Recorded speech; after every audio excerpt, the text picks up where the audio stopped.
right, so it's time to get her out. I got everything unhooked, everything out of the way. You may be a little confused. Well, that's the front of the truck. Well, I got a hitch on the front. So all my trucks have got hitches on the front, mainly for cooler racks for beach fishing. But take a little tip, if you got tight places, like trying to get this thing in here when the backhoe's normally in here, that a hitch on the front of the truck makes it so much easier. A little expensive, but a dual purpose. So you can put a cooler on there, or you can move your boat around. Well, here we go. So somebody's gonna be like, what the heck? I've never seen that. That's ingenious. Somebody's gonna be like, that's so stupid. Why would you do that? Well, now I can see that back corner of the boat right there. Ain't hitting any poles or hitting anything. And we're good to go now. All right, so now I've got to get it back in there where I can get to the water spigot and rinse her off. Nothing to it. If you had to back this, it would be interesting because, of course, we got a golf cart in the way, a boat in the way, a greenhouse in the way. Everything's in the way. But it takes a little getting used to as far as turning, but I mean, once you've backed a few hay wagons, this ain't nothing. Good. Yeah, that safety is dirty. So one thing I've noticed, these things with a bunch of junk in them, you really got to spray them out every year. Get leaves and all kinds of crap. So this is the drain for the rod holders, and a lot of times it gets clogged up too, and you got to take the water hose and boil all that crap out. It's the only thing I don't like about these. All right, so it's time to give her a bath. For the first wash of the year, with all the mildew and stuff, I'm gonna probably catch some hate on this, because I know it'll take the wax off the gel coat, and I'll have to re-wax it. But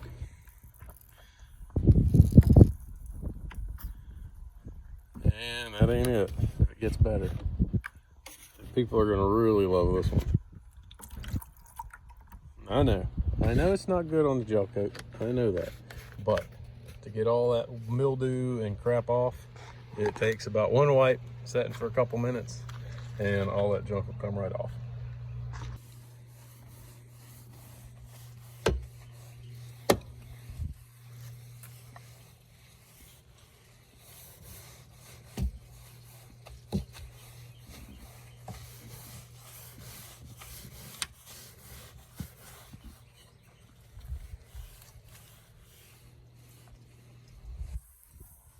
Well, we got her all cleaned up. So it's not perfect, but it's a good spit shine. There's still some dirt in some areas that just won't come. And I could have mixed the bleach and Dawn dish soap a little bit thicker, but try to take a little light, water it down.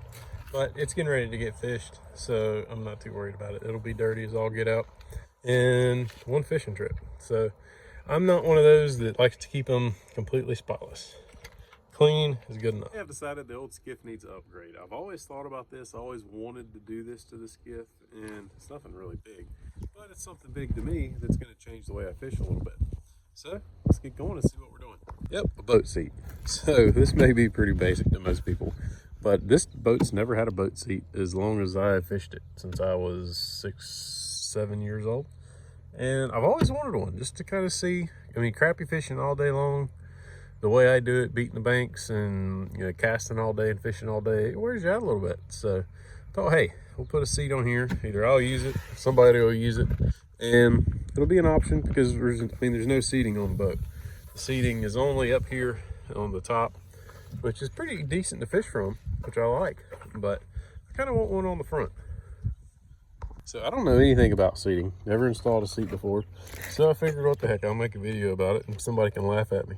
But anyway, I got a mounting plate from Bass Pro, a adjustable pedestal, and the cheapest seat they had. So all Cabela's points, thankfully. So that's a good thing. All right, so I got my mounting plate upside down, and I measured off both sides, got it centered up. Using a square kind of to keep me off a little bit. I've got one, what do you call it? It's not a wrapper. truss, whatever you want to call it. The support, we'll go with support, that runs across here about 1.5 inches in, and from here to about right there is open. So you got to check under there and make sure it's open. I'm going to mark up all my holes, get my hole saw out, and drill it all out.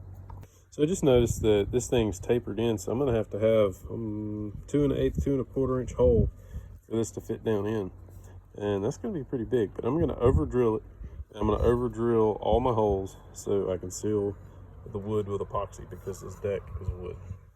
So I came to the good old trusty stainless nuts and bolts box, and I'm about to give myself heart palpitations because the only screws, I have 4 screws with a tapered head.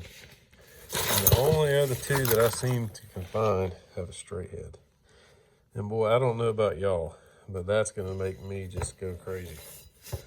I don't know, if it wasn't so late at night, it's getting pretty late in the afternoon. If it wasn't so late in the afternoon, I would definitely go buy more, because that's just gonna drive me nuts. But I'm gonna keep digging. Maybe, just, I don't know if that'll be long enough. It might be, just maybe I can find 2 more in here.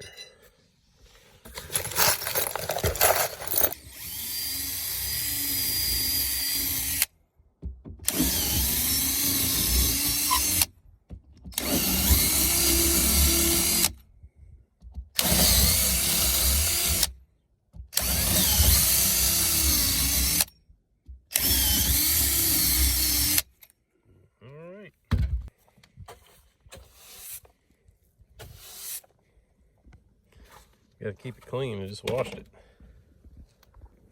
Well, got a 2 1/8 inch hole saw. And this one's going to hurt my heart a little bit, I'm not going to lie.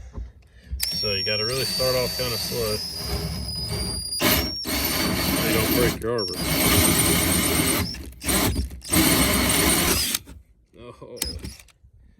Oh, I felt it. Felt every bit of it. So let's see my laminate here. Not bad, not bad. Everything's still holding together. I didn't do anything to the underside, it's all epoxy. So, looking good. All right, so in my opinion, this is the quickest way to ruin your deck if you have a wood deck on a boat, or any type of wood really on a boat. I'm gonna take epoxy and I'm gonna seal this really good. If you just silicone that, in 2 years, you're probably gonna have water coming in these holes. So, over drilled my holes a little bit, and I'm gonna take a little paintbrush with some epoxy and do a couple coats and seal this wood really, really good. So that way, hopefully, this boat seat will not be the end of the front of this boat. So. Well, I mixed up some of this, I think it's Gorilla 5-minute epoxy. So I was gonna try to do this quick.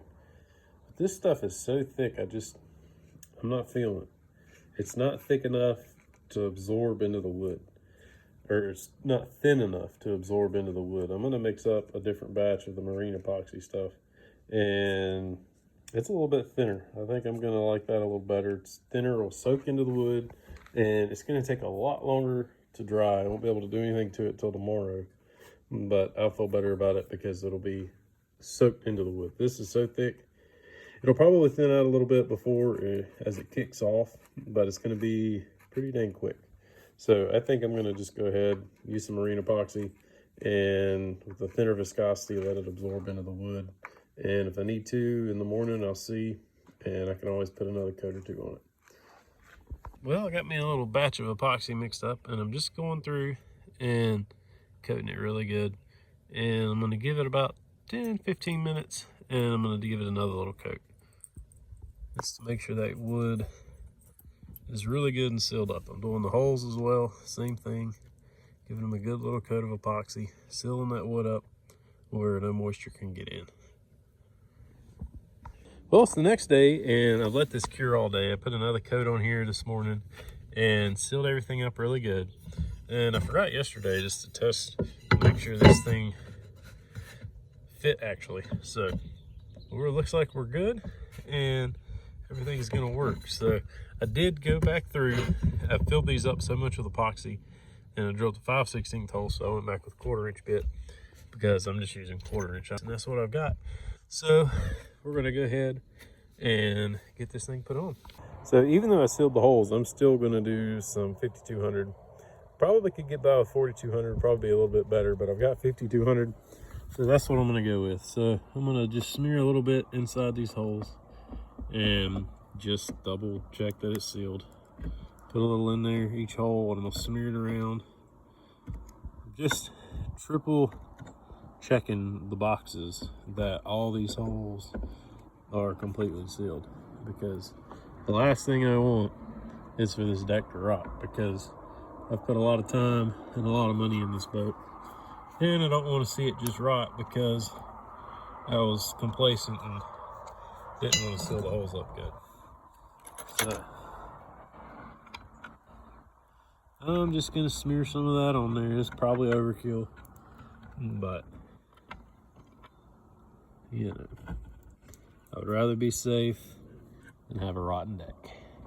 That's all I'm saying. All right, so I got everything coated really good with 5200, and the insides of the holes and around that. I'm just trying to be really careful. I don't want this thing to rot, if I haven't said that enough already.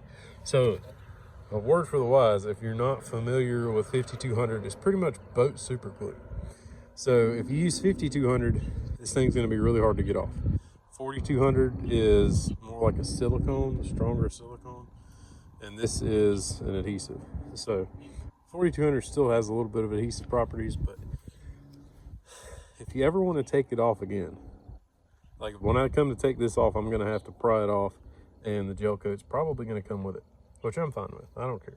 I mean, hopefully this thing will be on here for a very long time, and if I have to replace it, I'll just fix it by then. Probably need some new gel coat anyway, but not a big deal to me. But if you ever plan on changing this up, 4200 may be the way for you to go. So now I'm going to go around this thing and just put a nice bead all the way around, so when I set it down, it'll seal up nice. I'm going to go around. This is hard to do with one hand. I'm going to go around the bolt holes, do a real bead around the edge and around the center. That ought to do it for sure. So I'm trying not to go crazy. I don't want to have a huge giant mess to squeeze out to clean up. So I'm just going to set it down in there, try to line it up, and I'm going to just start putting my bolts in.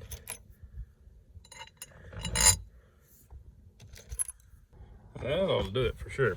So I'm trying not to go crazy. I don't want to have a huge giant mess to squeeze out to clean up. So I'm just going to set it down in there, try to line it up, and I'm going to just start putting my bolts in.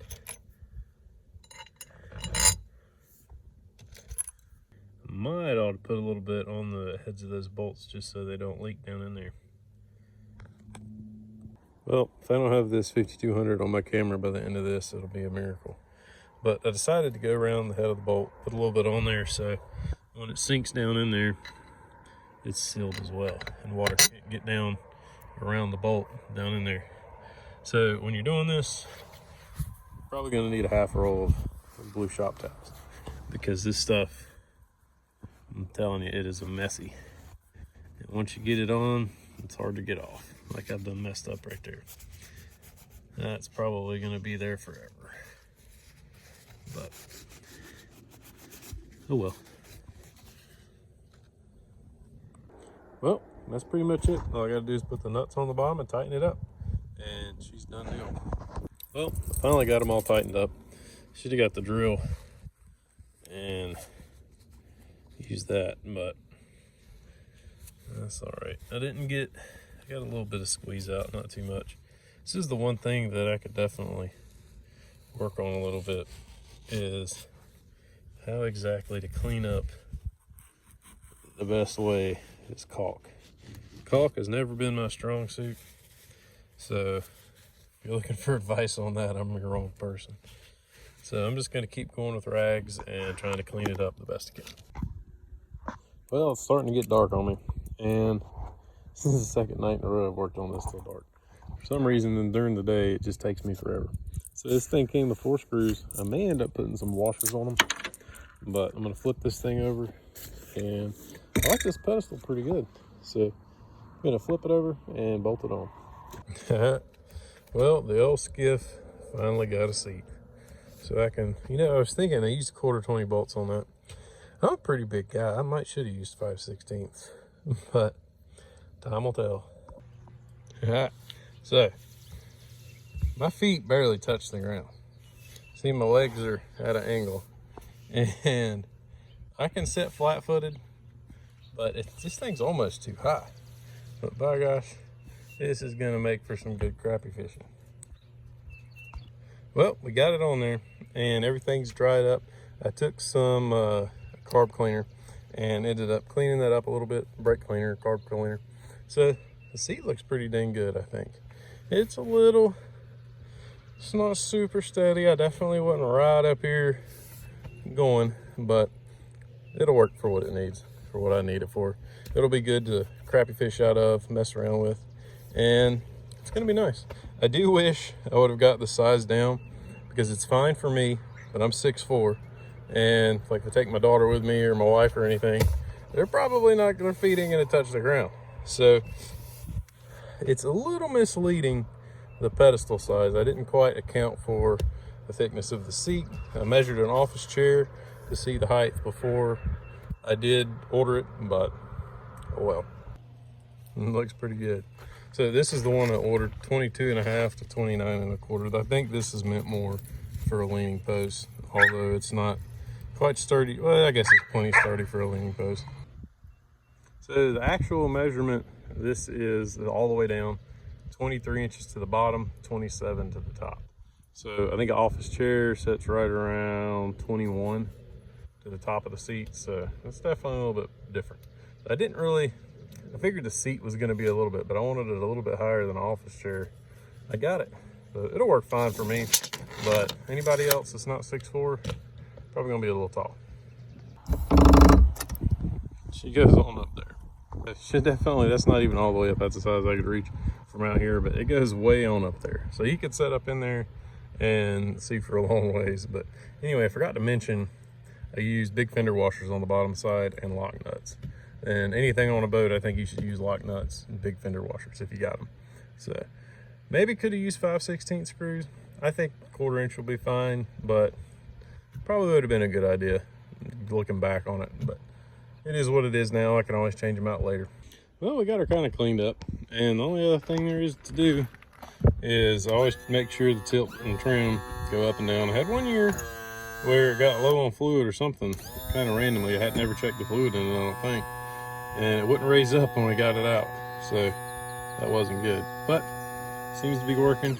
Got the garden hose hooked up, the muffs, got the fuel line hooked up, and every year I run the carburetors out of fuel, so it's going to take a second to pump everything up.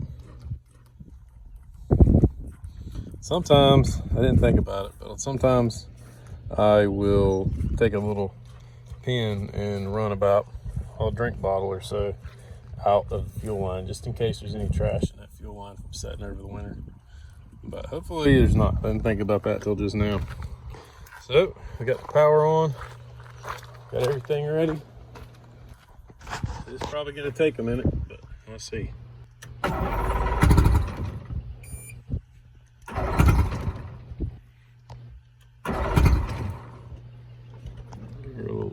little go-go juice here.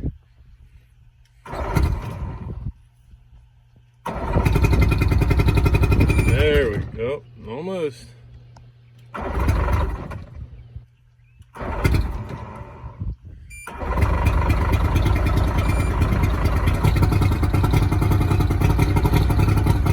There we go. Just took her a minute. There we go. Just took her a minute. Almost forgot to cut the water on. Got a good stream. I think it's good.